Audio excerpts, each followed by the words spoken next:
Christian. Thank you so much for joining us today for this exclusive interview with People Matters and ServiceNow. Please allow me to briefly introduce you before we move on to our interview. Christian Moeller is presently Senior Vice President and Chief Human Resource Officer at Johnson Electric, where he is responsible for 35,000 employees in more than 23 countries. An industry veteran with over 30 years of illustrious experience across the HR domain, Christian has led the talent function for global brands, the likes of General Motors and Klockner Pentaplast. His experience of include talent management, labor relations, HR system implementation, plant startups, restructuring, and change management. His rich experience spans several geographies, including Germany, Switzerland, Italy, the United States, and China. Great to have you with us, Christian. Now, without further ado, I'm going to get started with the questions we have curated for you. Yeah, thanks a lot, Rachel. Thanks for having me. And I feel a little bit old now after the introduction. Let's get into the questions. As a talent leader, what key factors are shaping your outlook towards the new ways of working in the emerging hybrid workplace? I think we need to acknowledge that there's constant change and that things have changed in the recent years. Obviously, we all went through and partly are still going through COVID. And I think we all had to pay a toll. It was not easy.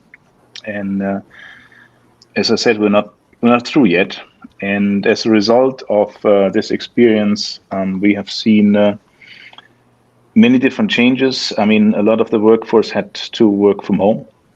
In many countries, we had lockdowns, a lot of stress, mental pressure, and also the fact that managers couldn't see their people as they normally could. They had to do things virtually on one side.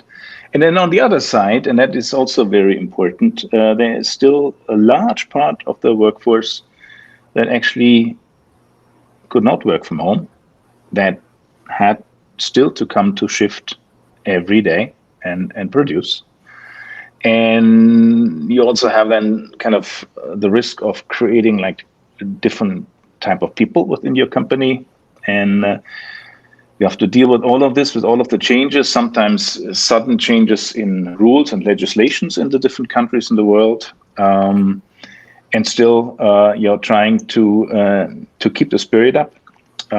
That has been a difficult task. Some of the things we have done relatively early now and had to react honestly to the market is that also employee expectations have changed. That means people do expect more flexibility from the employers today. We have to provide working from home, whereas in the past maybe this was a special solution for some people. Now it's actually demanded. We had situations where people said, well, if you don't have that, if you don't offer that, I'm not going to join. We even had people who were working from home, and when we asked them to come back, they said, well, if you ask me to come back, I will look for a different company. So things have changed, obviously. And I think we have to acknowledge that and try even to be flexible and make this a competitive advantage in the job market. So we have implemented a working from home policy globally already quite some time ago, actually, that provides a lot of local flexibility to cater for these differences. I'm in Hong Kong here at the moment. There, the situation is very, very different from situation in other countries. And then also, if the apartments are small and there are many people in there, you might not be able to work from home. You might actually be happy to work in the office. Whereas in other areas of the world where the commute is super long, people are very happy to save the time and work from home. So you have to take care of all of these different local requirements and the different concerns of the employee groups in your policies and be flexible. I think that's the most important learning for us, for me, and also in terms of how to manage your managers. I think it's important to state that it's not individual opinions that should count, or how we have done it in the past and how we're used to doing it, but we should acknowledge the facts and then just simply say, how do we get the best business value out of this? And as I said earlier, flexibility is the word. And we have to even be more flexible and adapt to local requirements and different employee groups as we did in the past. So you mentioned that manager visibility into different workplace scenarios would have to be balanced with flexibility requirements. Now, how do you see the role of digital workflow solutions in making workplace communication more efficient, especially cross-functional communication in a virtual setup? What is Johnson Electric doing differently to enhance cross-functional collaboration for its distributed workforce? I mean, there are different ways of communication, of course. We have our normal internal communication function, which is in these times even more important, I believe, because very often the face-to-face communication is not possible. So you have to do more there. It is even more important to be out there with videos, because like the typical management travel and business trips don't happen, or didn't happen, at least until recently. And you cannot replace that, but you at least have to be out there and do more. We have tried to do that. We have more videos there. Our CEO was appearing even more and with messages, and also other people of the management team. That's key. But as I said, it does not replace the general communication whatsoever. I mean, face-to-face is still super important. And now that we start traveling again, I mean, we'll have to re-establish some of the links that might have been lost already. That's one thing. And then in terms of more system-related cross-functional communication, I mean, here it's. I mean, we have a lot of old tools, which are more like approval tools. Even in some areas, we're still using Lotus Notes-based tools. Some of you guys might remember this from your very old past. Some of the younger people don't even know what that is. And of course, we have and are implementing like big systems like the Oracle system, or on the HR side, we have one of the three big HR systems implemented, and we are extending that. That is super important, and of course, I mean, enables some of the key HR processes. We've recently are implementing also like a new LMS system and a new recruiting system and all of that. So that enhances cross-functional collaboration. But quite honestly, that is not really that new to us, because we are a global company. We have to and had to work virtually to a large extent with different time zones and people reporting across the oceans.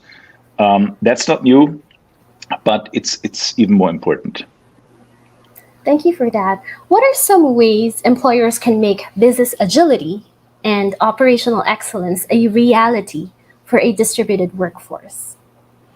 I mentioned already, we're a global company. I mean, some of these tools that started whatever, like maybe let's say 5 to 10 years ago, are now tools that you cannot live without. I mean, what we are doing now at the moment, such an interview through a video tool, I mean, that is a normal working tool nowadays. I mean, that was not like that in the past. Now people had to get used to it, otherwise you can't work anymore. So these are kind of the obvious things. I think it's also finding the right balance between global standards, best practices, and allowing local solutions, because you rely on local people doing the right things. I mean, there is less supervision, there's less control, and you have to rely that people kind of are aligned with your overall business goals, and then decide on their own what the right action should be. And that, I think, is something very, very important. So this, it's kind of empowerment. You're further down. You can not run the business top down as maybe you used to in the past. And that's also, part of the changes that we all are going through. And the whole organization needs to adapt to that. Thank you. So as my parting shot, if you could give one piece of advice for leaders in the new world of work to improve their workflow and workforce management, what would that be? We are not there yet everywhere, especially not in HR, but I would say go digital. That is absolutely key. We cannot live without data, without facts. While the soft side of HR still is super important, and of course relationships are super important, but we do need data. And in order to make the right decisions also in HR, you need data. You need to know how many people do you need where, what kind of capabilities do you need where. And for all of this, there are systems available. And we are currently investing in many of those. Some of the core stuff that maybe was not done for whatever reasons in the past. I think now we are recognizing that we do need it. Like any other function, digital is the way. And we even have given a digital goal to all of our salaried workforce this year, that they have to kind of do their piece, their part of any kind of digital implementation in their area of responsibility. So that would be my advice. Thank you, Christian. So digital is the way to go. Thank you for your time and your insights. Take care and have a good day. Thanks, Rachel. And thanks for your time.